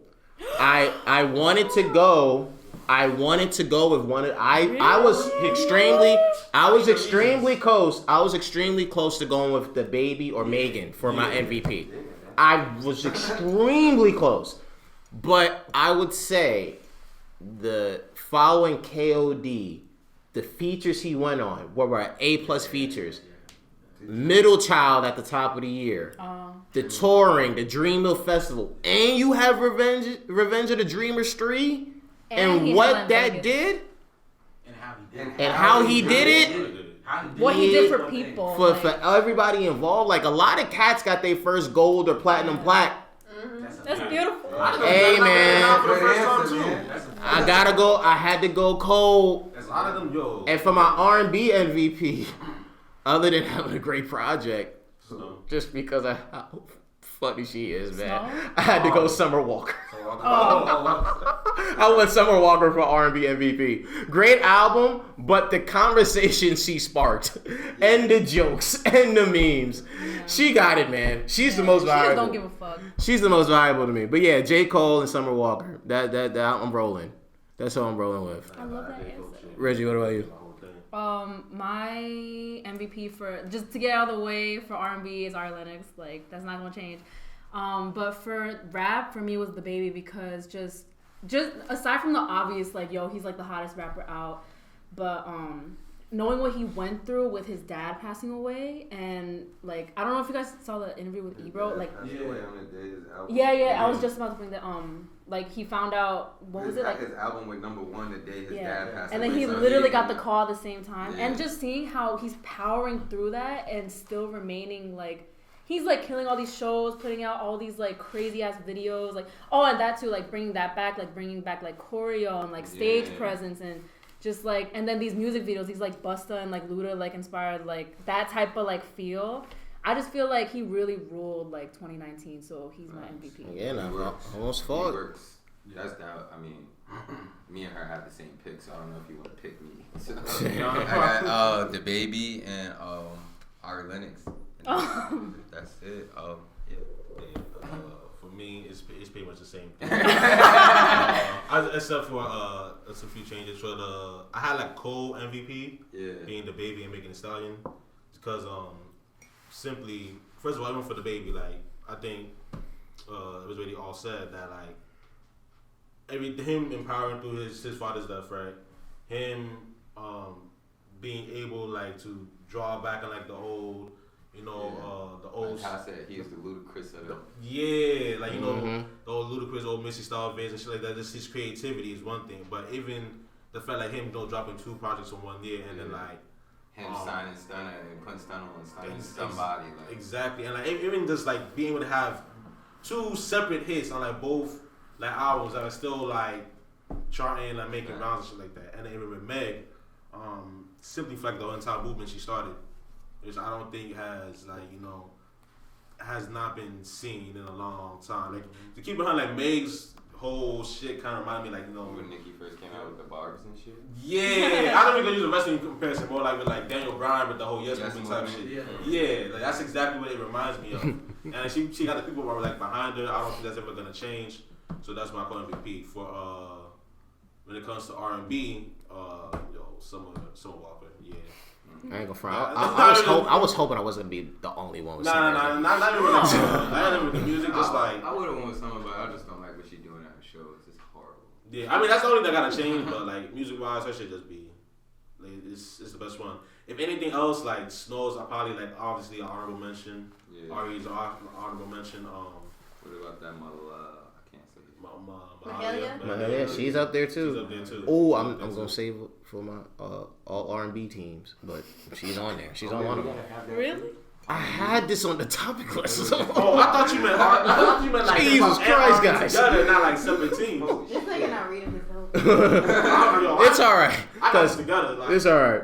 What about you? MVP, I think the obvious choice is like the baby, Meg, whatever. But for argument's sake, Meg, whatever. I just want to throw JID in there because I feel like his features on the Revenge of the Dreamers 3 were just so stand out, and that's my nigga. I went to one of his shows this year, and that was probably like the best concert I've been to in like a really long time. Mm-hmm. So, well, wait, I take that back, but it was a great show. I'm saying, do you No, I forgot B-sides was this year. So, but yeah, JID, MVP, that nigga can rap, that's it. Wow. I'm mad. That was interesting. I love JID too. I was about to tell her, you don't want to do, most improved player, No, I just feel like MVP, that's it. Damn. Period. Damn, that's what's up. That is what it is. Commercial break. No. But this is one I've been really interested in. These next 2 topics we have. This is about to be your time to shine. First things first. Who will be better in 2020? I'm going to kick this off with Imani here. The Baby or Rowdy Rich? Who will be better in 2020? For somebody who's been rocking with the Baby for a long time before he blew up, like, I'm going to have to say Roddy Rich, surprisingly. Oh, I thought you was the other way. Only because I love that the Baby has reached, like, mass commercial success. I'm so proud of him. But honestly, I just feel like he's on a steady pace, and Roddy Rich is like on a severe incline.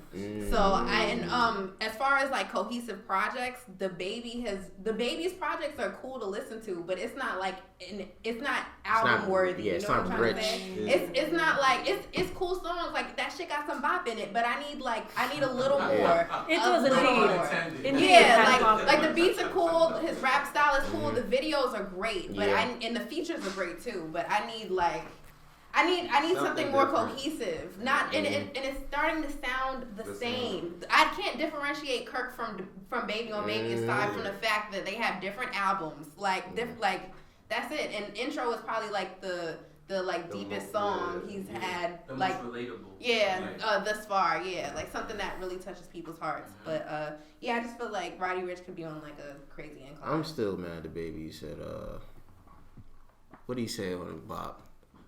Freaking about switching the flow. I thought you never asked. You never switched the flow. He can rap though. That little nigga can rap. Hypocrite. He can rap. Hypocrite.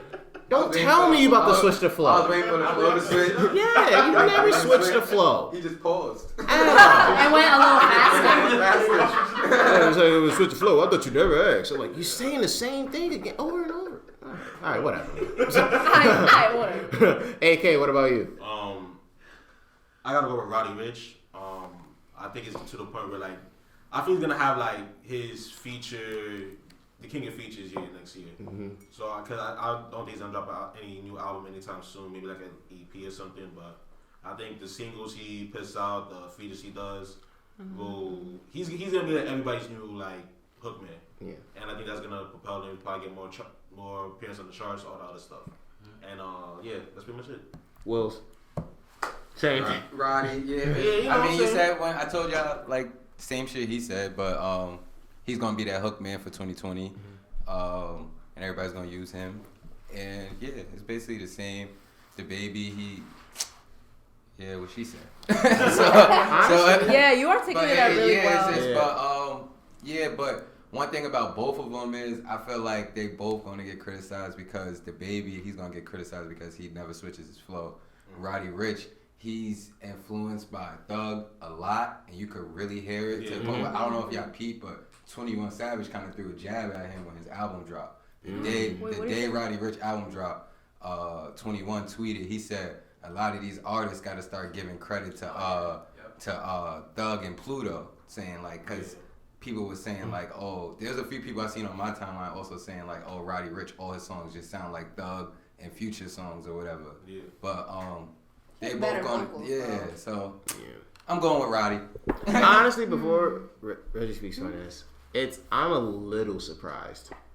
Like, I'm only a little surprised. I definitely thought, I mean, who knows, maybe Reggie has a different answer here, but I thought maybe there would have been at least one DaBaby selection. I don't think he's gonna fall off. I thought somebody maybe based off of what's been happening. I thought somebody, but continue. Because then he also, I got a feeling he's gonna win a Grammy for something. He's gonna win a Grammy for something. Yeah. Reggie, who you rolling with? Oh my god, I should have gone last because I'm gonna give a very kumbaya answer, and I feel like why? Like, I don't know if I have an answer for who's gonna be better because they could be better in like different ways. Like, I just feel like I really agree with what everybody has been saying about Roddy. Like, and also his album is more complete. Like, definitely, like the transitions, like as a complete album. But like, just DaBaby is just such a fucking star. Like, he is such a star. He's not gonna slow down, and like, maybe people will get tired, like, as this year, like, tails off about his flow, but maybe 2020 is the year he switches his flow, like, okay, so, like, I don't know, like, very generic, disappointing answer, but I feel like they will prosper in, like, different ways, and, like, just, it's, like, it's not really apples to oranges, but, like, kind of apples to oranges, to me, like, For me, I went with Rowdy as well, so I guess it's a clean sweep, but, I think it was less about Rowdy and it was more about DaBaby because I'm thinking like trajectory wise, there's going to be a little bit of a slip off next year from the standpoint of, again, whether it's the album either, and DaBaby could potentially be the case of like, when we think to like what this generation has seen with like Drake, Cole, and Kenny, and let's say like,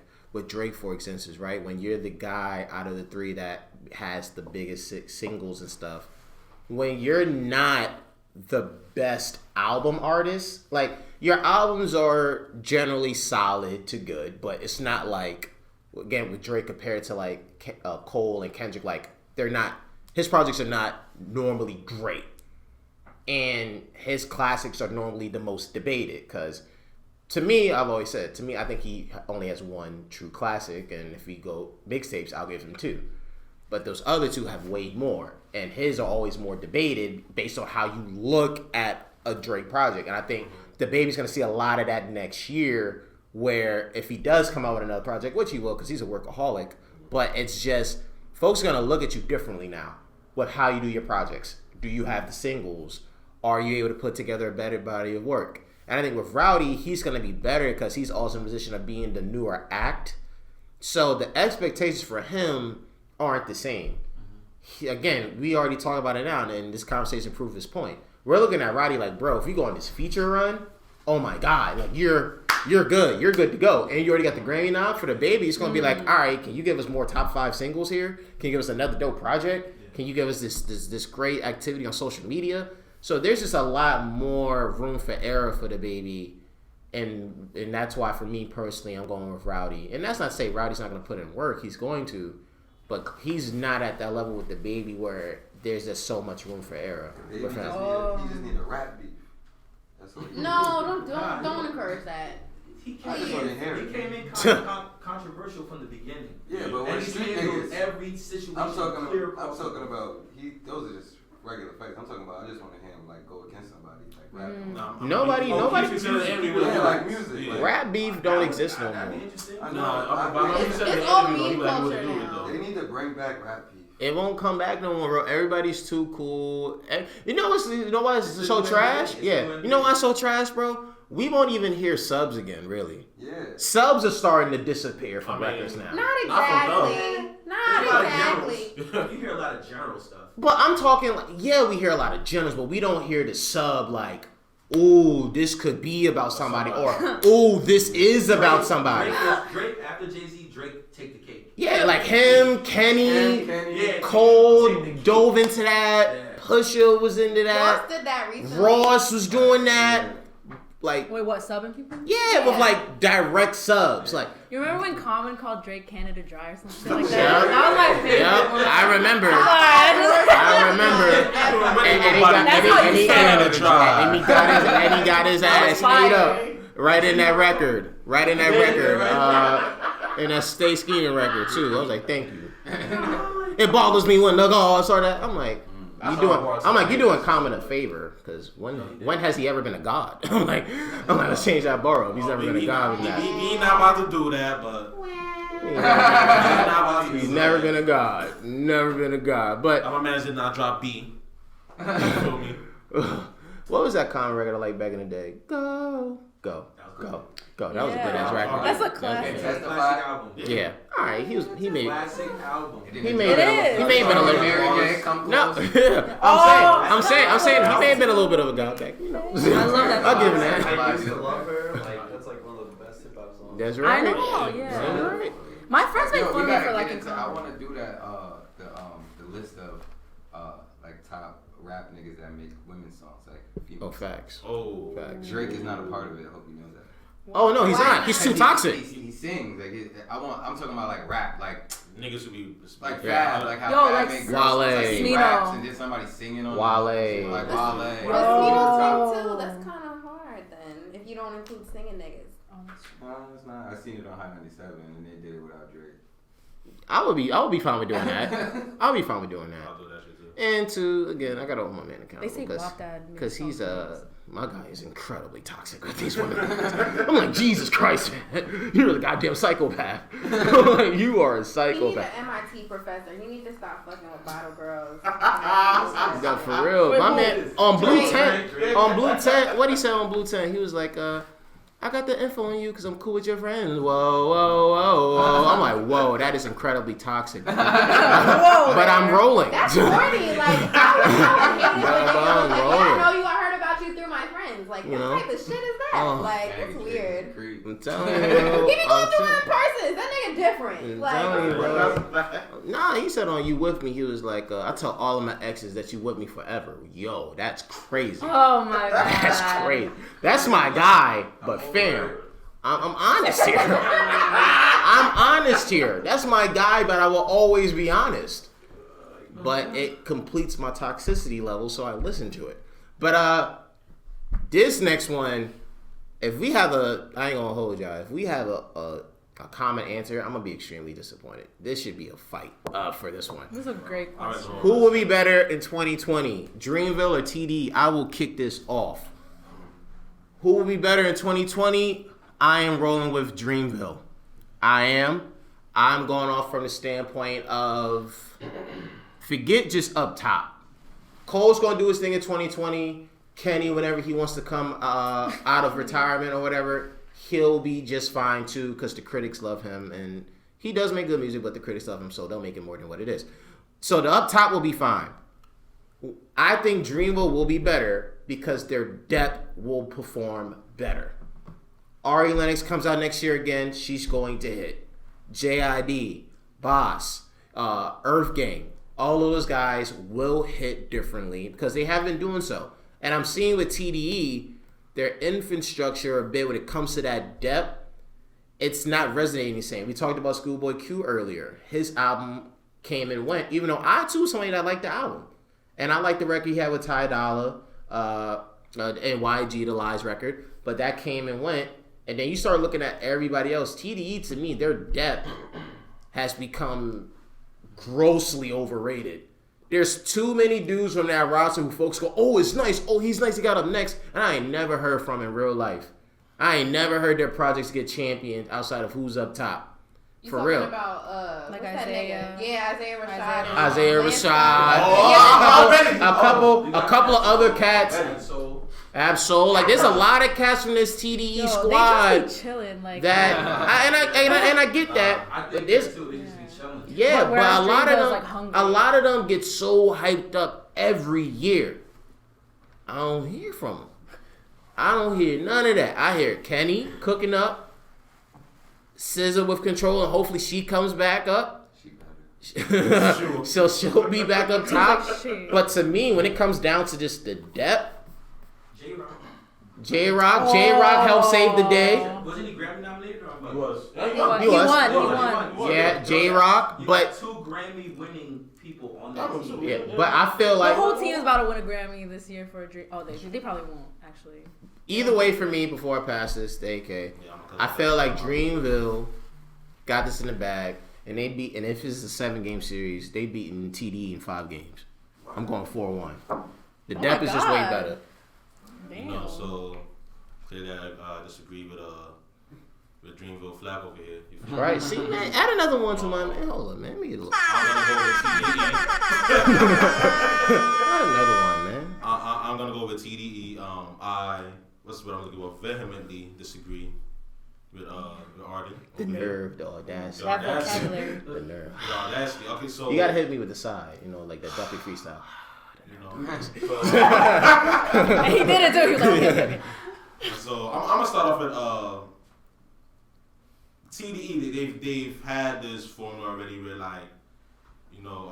they try and build up the artist, but just doing that little surprise kind of drop already. I don't know already. We already had Schoolboy last year. This year, and my thing was Schoolboy Q with this album. I think the issue why it wasn't received as well is because it was coming directly off of like Blinkface, and I think Blinkface was like the #1 consensus amongst a lot of Schoolboy fans. Like that was like the album, and then and mind you, Crash Out is a good album, but coming off that, and you hear me, I think that's where it kind of got misconstrued, whatever.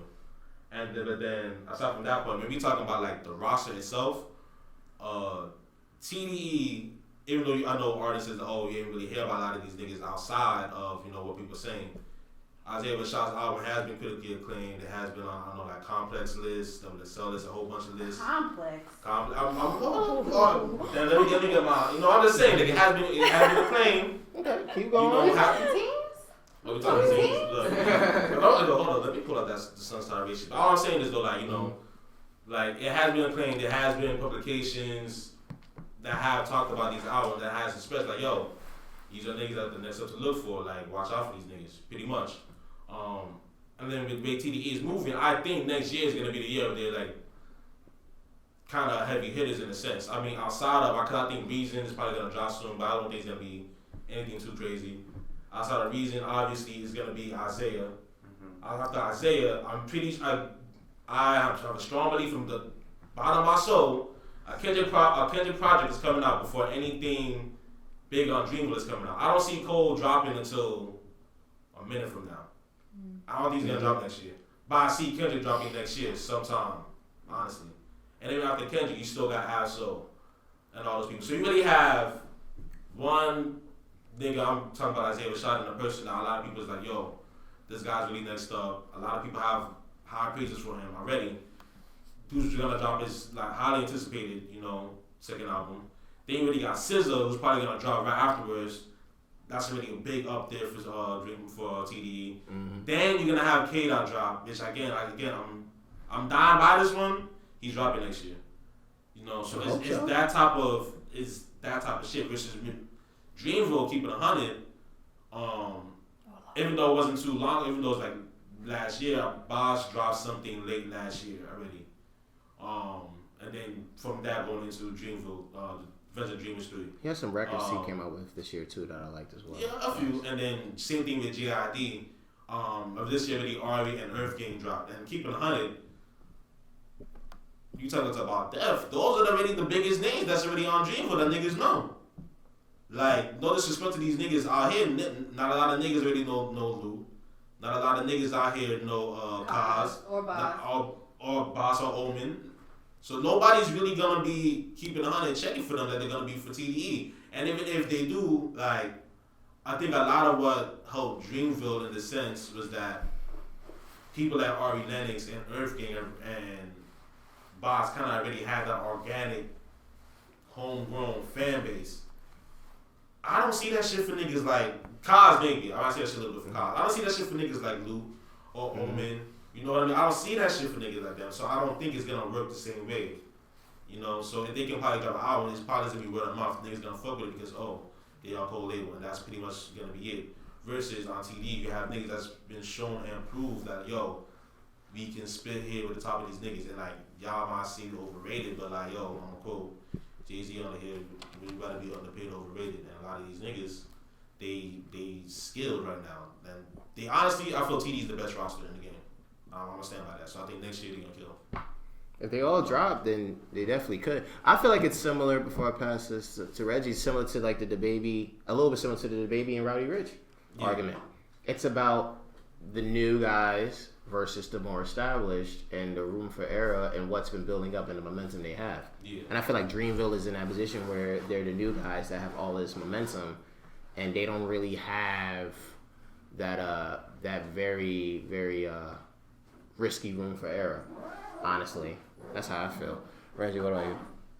Damn, I was like so sure about Dreamville, but you know, I was like, yo, am I switching my answer now? But I just feel like, so TDE had their moment in, what was it, 2018 with the Black Panther album, something else, like the championship tour, right? That was amazing. So that was their year, and I thought it would bleed over into 2019. But 2019 Undisputed was Dreamville's year. So I feel like it's like a level playing field almost. It's like, what are they going to do next? And like, in this moment, oh my God, I know motherfuckers going to watch this and say I'm biased because everyone just knows I'm so, like, I just believe in Dreamville so much. But like, they have just been on a fucking like rampage. Like, just all the artists, like, touring all over the world, selling out shows, featuring on everybody's projects. So I just think that momentum, like in this moment, is gonna carry over into 2020, and then, but that is a good point that like we are waiting for more projects from TDE artists because so much has dropped for Dreamville. But I don't know. I just feel like this momentum is gonna keep going for 2020. So my pick is Dreamville. Wills. TDE. Let's get it. He's like, all right, that was cute. I'm going with TDE. I mean, y'all know I'm going with TDE. I mean, I love Kendrick and I love SZA, and I got a feeling that both of them are going to drop 2020, and those two albums is like what I'm really looking forward to. Yeah. I mean, it could carry an entire label. Yeah, and like he said, like everybody from Dreamville kind of already like dropped. I mean, you said Ari's going to drop again. But I mean, that's too soon. We'll see. And it is too soon. Yeah, even besides the album, it should be like December. Yeah, it might be like a little EP if anything. Yeah. Like. But even besides the album, I just feel like it's just a matter of, again, if they continue to do like we talked about with other artists, the features, the touring, and just where they at. And that's the thing I'll say about TDE. Like, I know for them, their method has worked in regards to like, yo, we could just chill, we do this, that, and the third. But I feel like just because some of their acts have been more known than Dreamville acts doesn't necessarily put them in a position to be better. Because, yeah, they've had certain acts that have been better, but if we've known about some of these guys for 4, 5, 6 years and they haven't really changed where they're at in comparison to some of these Dreamville guys who are suddenly escalating up. And let's also talk, besides just the actual label, the affiliates. Dreamville, because of the Revenge of the Dreamers 3, you're going to have some dope affiliates like Guap Dad, Buddy, like whoever worked with them for while they got their own situations, they're going to look at Dreamville as family. So if you got those guys building up more, it's like adding to the family. It's like, yo, your cousins, your extended family, like, that's why for me, I'm looking at them like, yo, their depth is crazy. I know up top, more than anything, TDE will probably overcome Dreamville because Kendrick, and again, like I said, Kendrick makes really good music, but it goes to another level because, as we said on the show, the critics love Kendrick. They damn near give him 100 every time he comes out. And then SZA rightfully gets her grades because she makes great music as well, and chances are she will do it again. But when I look after that, to me, I feel like Dreamville has that edge in terms of that depth and the affiliates. Imani, who you rolling with? Honestly, it's a hard one because both of the bigger names are supposed to be dropping projects in the next year. Like Cole's The Fall Off is supposed to come in 2022, so let's not forget that. But then at the same time, like I'm personally a bigger fan of Dreamville as a whole because I think they have a better roster than TDE. Personally, I'm a bigger listener of those artists than I am on TDE's. But you also have to forget that whatever Kendrick and SZA are gonna do is gonna blow the fuck up. Like period. But I don't know, it's a hard one for me. They both teams have had enormous amounts of success each year, like, to come, but I don't know. I just don't know. All I know is maybe my mixtape will drop 2020. Oh, also Dreamville Fest is coming back for the second year in a row, and like the first one was completely sold out, had a lot of like great moments, and like this year's only going to be bigger and better. So like I feel like that's going to be a real good moment too, and like TDE, like of course they could pull off a festival like that, they can obviously, but like will they though? So that's another reason. They will eventually. They'll get in that. But in 2020, I feel like the festival game, Dreamville got that in the bag over TDE. I give him that. Yeah, I'm still trying to hit up that OVO Fest. How have you not been? Because I've been at camp working, but my goodness. camp schedule this summer has changed. Louisiana Fest. I'm trying. But does that attribute to the label success or just the artist brand? Like that's not fair to say like, oh, Dreamville Fest is gonna be a big thing, but that's just because J. Cole is like that's his brand behind it. Or like OVO Fest, like let's be real, like OVO is a sweatshop, my nigga. Like, y'all gonna stop with this lie. I've said multiple times, and you're wrong. You're incredibly wrong. Yo, shout out to PopCam, by the way. Shout out to PopCam. Thank you. I was trying to keep it cool. Give it that. I was trying to keep it cool, you know what I'm saying? You know what I mean? I thought that's what the question was, like as a unit, like who will like. Yeah, it is. But I'm just saying, like the festival sounds like it speaks more to the bigger, like an artist brand. It is. To the label It is. itself. It is. I don't think like everybody's pulling up for Cole. I think they're pulling up for like Dreamville as like a team. But you have to remember, there's tons of other artists that go and it's not just like the Dreamville artists on there. Yeah. And J. Cole is the headliner. Like I guarantee you, if J. Cole threw a Dreamville Fest and it would not be like nobody on there. Like, but his artists, I don't think it would do as well. Like, yeah, but like same for TDE too. Like if Kendrick wasn't there, so like I'm just comparing. Like let's say like I guess I looked at it as like if each like team did a festival, like what would it be like? And then just 2020, like we know Dreamville's coming, and then TDE, I don't know, maybe they're coming too. I don't know shit. But I'm like, wait, it just more contributes to the bigger artist brand as opposed to like the label itself. I think it's like to use basketball. It's one of those things like, all right, I'm LeBron, I'm going to LA. Who can I bring with me? Okay. Yeah. So it's like I know I'm gonna sell tickets. Like I know I am. Yeah. But will my notoriety and respect in the game also allow for like a Roddy Ricch or a Boogie to come as a feature because of me, opposed to the roster that I have. Right. That's a good analogy. It's a great point. It's a great point. We have a couple more topics that we'll just get through because for at least for me personally, I would say my answers just are what they are in this regard. Bold predictions for next year. This was the easiest one to answer because I really couldn't think of any. So my only bold prediction, and I know this is a lazy answer, whatever. I'm the lead host. I can do whatever I want. You're dropping next year, 2020. Rihanna's not dropping her album next year. That's the only bold prediction I had. That's all I got for you guys. I'm sorry. No, it's not funny, but my bold prediction was that all the big artists are dropping next year. Yeah, because it's like the beginning of a new decade. Yeah, that's what I was thinking. So I was thinking Rihanna will drop. I still got hope for my Burna Boy. She about to see another Billy from Fenty G. I'm still hoping for my little Burna Boy Rihanna single still, even though Rihanna is making her like, fancy millions. She about to get 300 Yeah. I think, like I said, every big artist dropping. I forgot all about the Post Fallout shit. So that is a big drop. I do think Kendrick is dropping still, SZA dropping. I actually think Future will be dropping. Oh, for sure, yeah. For sure, you know. So I think all like the bigger things artists are. Future's possibly coming at the top of the new year. That was the hint I was trying to give you guys. That's the thing. But I don't know for sure until they release everything off. I was talking just in general because Drake and Future are together in Atlanta. They're filming a music video. What a Time to Be Alive 2 is supposed to be dropping around New Year's. That was the little hint I gave.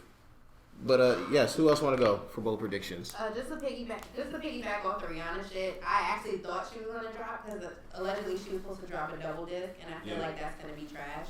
And I love Rihanna, and I think Rihanna is a juggernaut. Period, like a pop juggernaut. But I know she said that it was alleged that she was gonna drop a double disc, and the second disc was gonna be like more dancehall reggae views. And because of that, I don't think it's gonna do well because a lot of people didn't respond to work. Like outside of like people who are dancehall and reggae fans, like they didn't appreciate that aspect of her music, which is stupid because from the beginning she's been like Caribbean fused. Yeah. That's the number one though. That's why I think On Mr. it is one of those things that still like people might still fuck with it anyway because Work was a number one song, and I think if it wasn't for Work, this whole like Afro fusion, this whole dancehall wave was kind of like birthed off the fact that Work was formed.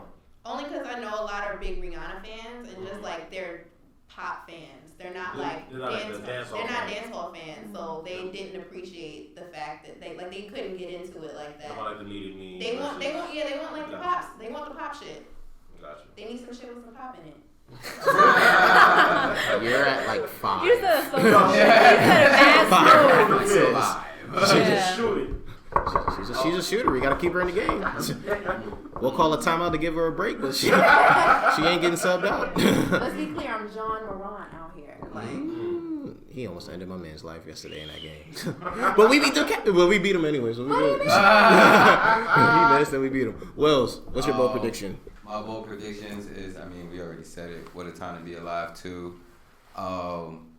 Brooklyn, well not Brooklyn, but New York drill music will be big. Yes. Big drill. New York drill music is getting crazy. Did you see that article I wrote about it that I passed to you? Fire, right? I wrote an article about it. He's like fire, right? Yeah. Like the birth of and how drill was moving. It went from Chicago. Yeah. Then it influenced UK. Then the UK shit influenced the New York shit. Yeah. Just like now, bro, it's like so many artists. It's crazy. But I feel like that's gonna do big. Yeah, Drake probably will. Well, I said that already. I think Wayne's gonna drop too, The Funeral. That's it. That's a fire album title still. I just love The Funeral? Yeah, I just love that shit. It's gonna be a good album. Just let y'all know. Y'all heard what he did on that little TJ record? Oh, yeah, that person's solid. Wayne good for a feature. Let's be clear. Yeah, he be killing the features. I thought y'all knew. 15 years. Reggie, what about you? You have a bold prediction? I don't have any new ones but yeah, I definitely agree with the Rihanna one. I feel like she's focused on other shit and let's just let her be please. But yeah. I have another prediction. Bobby gonna get out. Oh wait, I thought he's supposed to get out. That's a fact. Yeah, that's a proven fact. He's I don't know if y'all heard this one. The way his plea deal worked, you know. I was just trolling. I know. We had to sacrifice 6ix9ine to get Bobby and Roddy back, and I'm fine. What you thought? Next summer, I'm tight that it's in Trey. 6ix9ine gonna pop out at Summer Jam. Watch. Who gonna bring him up? Security. The city. Security. Cops. He's gonna come out with the Rey Mysterio mask. Who is this guy on stage? Police gonna come out. I cannot wait for that. Everybody to calm down. Yeah. I don't even know his music anymore. Oh my god. Sticky. But 2019 first teams for rap and R&B. I'll run through all of mine. I'll start with rap. For me this year, my first team rap was J. Cole, DaBaby, Megan, Thugger, and Post Malone. Rap second team for this year, Tyler, Freddie Gibbs, Meek Mill, Benny the Butcher, and Roddy Ricch. That was my second team. Oh, He's nice. You got some tasting. Yeah, he's tough. He's tough. R&B first team for this year. I got Summer Walker, got Snow, got Ari, got Mahalia. Sorry for butchering your name. And I got my guys, Emotional Oranges. They're right there. They're right there. R&B second team. I have Sir, Lucky Day, Tory Lanez, James Blake, and Black. Okay. Those are my 4 teams for this year. Okay. That's what I got for y'all, man. Shit. I thought you said decade. Now I'm down. He did say You said decade. decade. I said decade as well. Whoa, I wrote it 2019. down. 2019, and I had on decade. Oh, Yeah. 2019. That's a lot. Shit. I would, well, a lot of mine sounded like yours, so I would just throw Cole and Wale on my first team. I mean, I also said the Baby and Megan and Roddy too. But second team, I'll put Thug, Future, Lil Baby, and I would throw Benny in there too. Fire. Benny is in That there. Griselda project is nuts. Yeah. And Benny. I didn't even like having in the 16. The plugs I met. I don't have And this I new don't have joint? another Oh my one God. this year, that's it. Yeah, for me, 2019 first thing. I didn't have R&B. I think about both of them kind of. Okay. So I had the Baby, Meg, Roddy, Summer, and Thug for the first team. And second team, I actually had Snow, Saweetie, because of the single. Wow. Her surgeon needs to be on the All-Star That's a list. surprise. Saweetie was killing this year. What need to be? Yo. Her surgeon. Saweetie. Sweetie. No.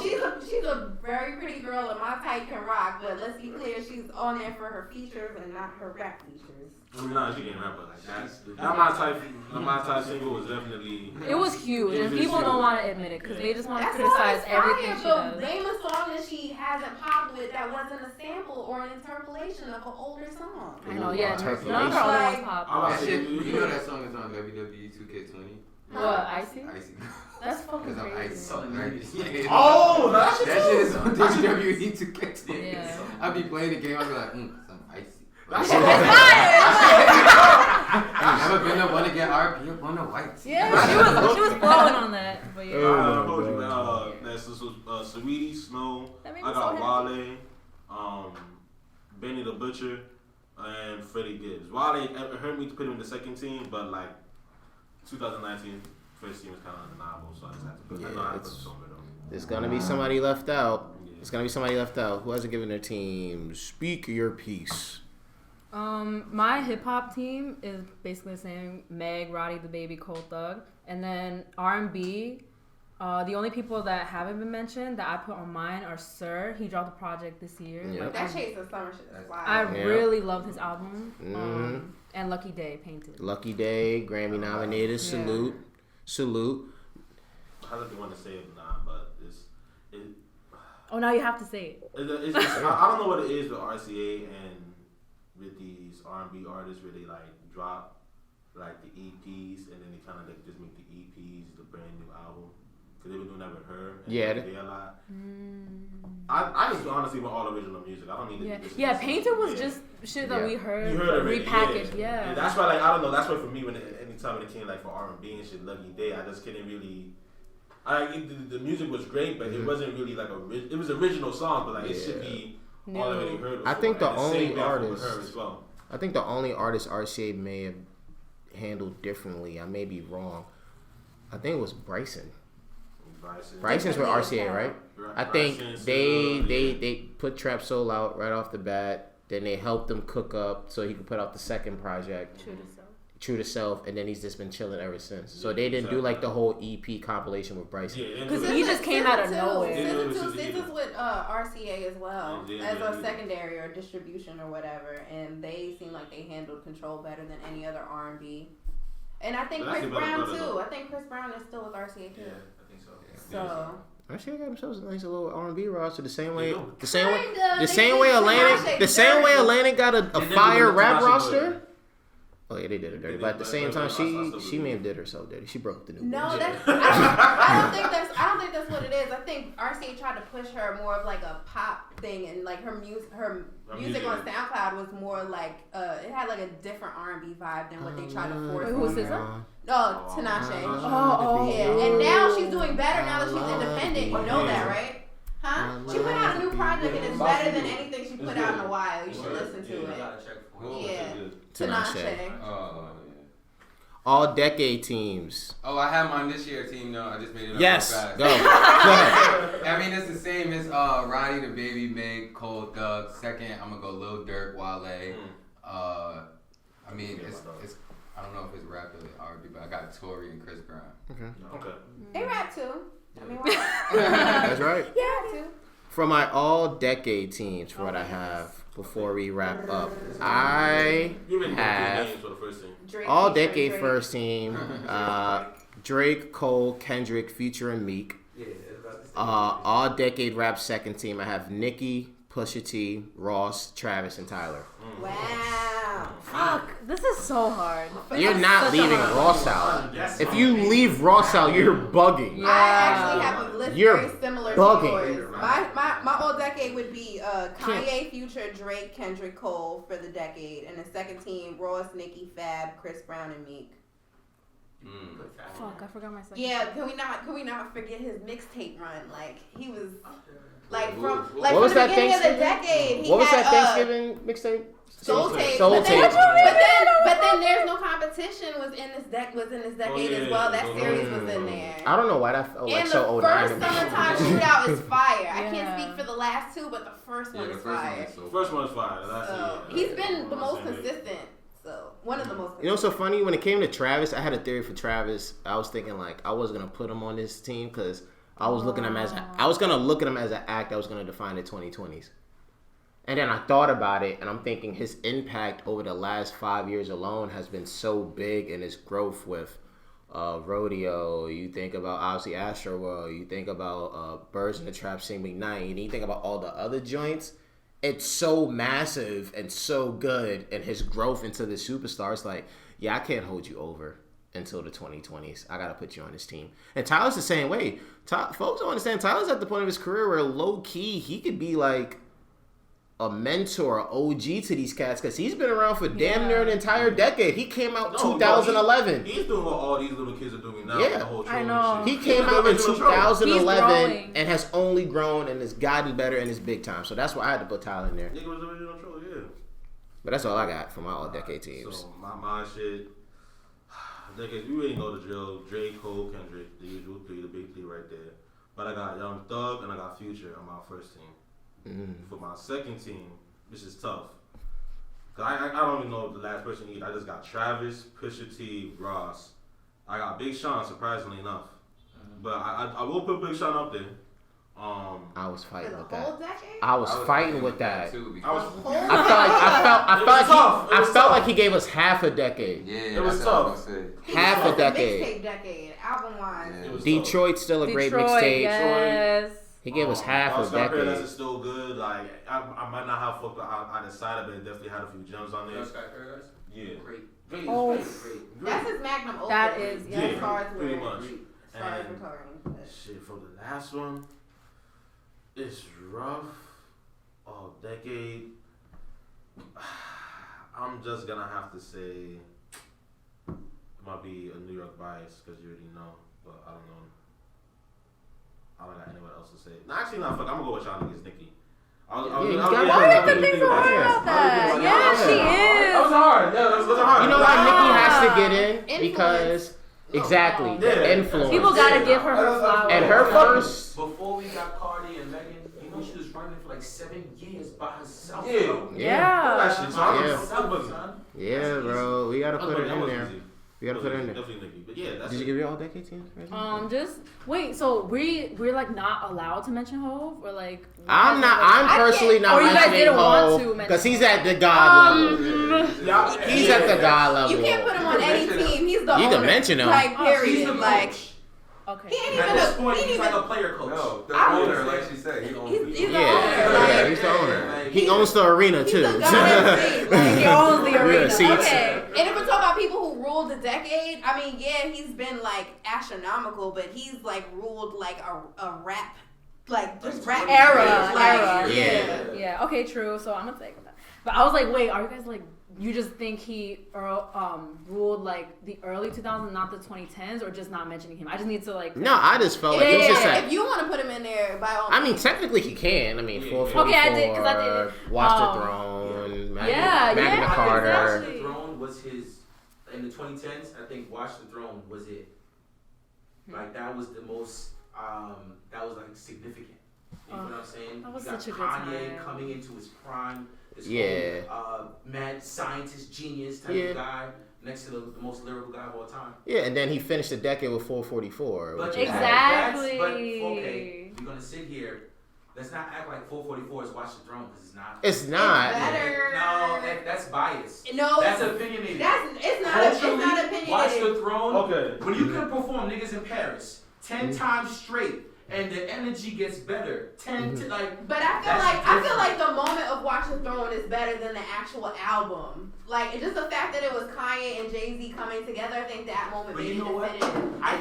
Instead of the music, I'm talking like you're talking like what gets the people going. I'm talking about like what's gonna keep the people playing. Like people, people like if you play Otis, niggas in Paris, like Otis, like. But again, what gets the people going? I'm talking about what's gonna really get the people playing. I'm like, as a body of work, you're gonna revisit 444 more than you are Watch the Throne. Watch the Throne was a moment. It was fire. Like that was the best time now, ever. if Jay-Z says, "I'm gonna drop 444 or Watch the Throne 2." Oh no, we're not gonna have a series. Because Watch the Throne 2 is about to. Everybody's like, well, like 444 is cool, but. But again, it's the fact that it's the moment. It's the moment. It's not the actual music. You can't compare the moment to the music. I mean, yeah, it was impactful, but like longevity wise for defining. I'm sorry, okay, defining the decade. Like who's gonna like what album is gonna get played out longer? Mm-hmm. Fair point. But you see what you started with JC being. Yo, I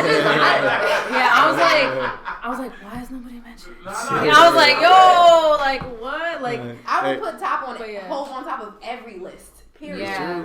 He don't even have to breathe. He will be on every list. Exactly, but for me, like Nicki was like it wasn't really hard to put her there. Like just she may have been wilding out like for these like past few years with like her behavior and stuff.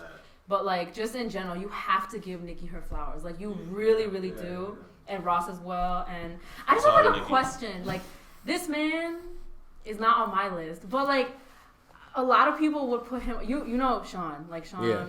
I beloved Sean. Like he knows what he's talking about, and he would put this on his. How do you guys feel about Eminem being on like? Okay. Not this thing. Okay. Because I don't know. Because I wouldn't, but people think I'm like bugging for like not putting him. Not rolling. Okay. Not rolling. Okay, because I agree. So. Not rolling. I don't want to mention. Not rolling. Me, I got Drake, Kenny, Cole, Future, Meek. That's the top. And then second, I got Nicki, Thug, Wiz Khalifa, and Chief Keef. Yeah, that's an influence ad. That's an influence ad. Yeah, that's an influence ad. Their influence or whatever. Yeah. That's an influence ad. Especially Chief Keef. Yeah, especially Keef. I've seen. I went to a Jay Chris show, and he played like a Chief Keef song. I think I talked about it, and the whole arena just shook, and I just was like, wow. Yeah. Last time I've been to someplace like that is when Drake performed Wayne's song while Wayne was locked up in Rikers. Oh, Miss Me? He was doing I'm Going In at Summer Jam. Okay. And he was like, yo, I want Wayne to hear this from his cell. And he like brought it back like 2 times. And I'm in the shit and I'm thinking the stadium about to fall. I'm like, oh, this is crazy. And then I seen it with Chief Keef, so I was like, oh, these niggas got some influence. Mm-hmm. Hey guys, great job. Hell of a show, hell of a round table. On behalf of us, we would like to wish you guys a happy holidays. Enjoy yourself. Enjoy your time. Again, Reggie, thank you for coming on. Imani, thank you for coming on. Johnny, thank you for coming through. As we always say, man, make sure you check us out on social media at 4SidePod, Apple Podcasts, Spotify, SoundCloud, and YouTube. Everything's available. Medium.com/@4SideRights. And as we always say, man, free the guys up top, free the guys down low. You already know how we rocking, man. Talk to you next time.